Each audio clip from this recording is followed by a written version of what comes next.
পাকিস্তানের কারাবন্দী সাবেক প্রধানমন্ত্রী ইমরান খানের সমর্থকরা রবিবার রাজধানীতে বিক্ষোভে অংশ নেওয়ার জন্য প্রস্তুত হলে দেশটির প্রশাসন যেসব এলাকায় নিরাপত্তা ঝুঁকি রয়েছে সেখানে মোবাইল ও ইন্টারনেট সেবা স্থগিত করেছেন।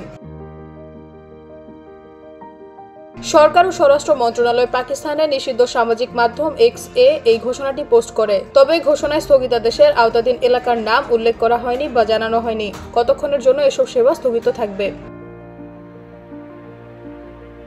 পোস্টে বলা হয়, দেশের অন্যান্য অংশে ইন্টারনেট ও মোবাইল সেবা নিরবিচ্ছিন্নভাবে চালু থাকবে। ইমরান খান 1 বছরেরও বেশি সময় ধরে কারাগারে আছেন এবং তার বিরুদ্ধে 150টিরও বেশি ফৌজদারি মামলা দায়ের করা হয়েছে। তবে দেশটিতে তিনি জনপ্রিয় এবং তার রাজনৈতিক দল পাকিস্তান তেহরিক-ই-ইনসাফ বা সংক্ষেপে পিটিআই বলেছে ওই মামলাগুলো রাজনৈতিক উদ্দেশ্যে প্রণোদিত।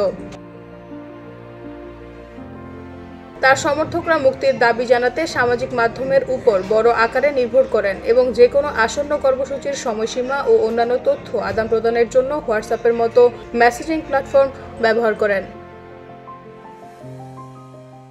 নিউজ ডেস্ক, ভোরের পাতা।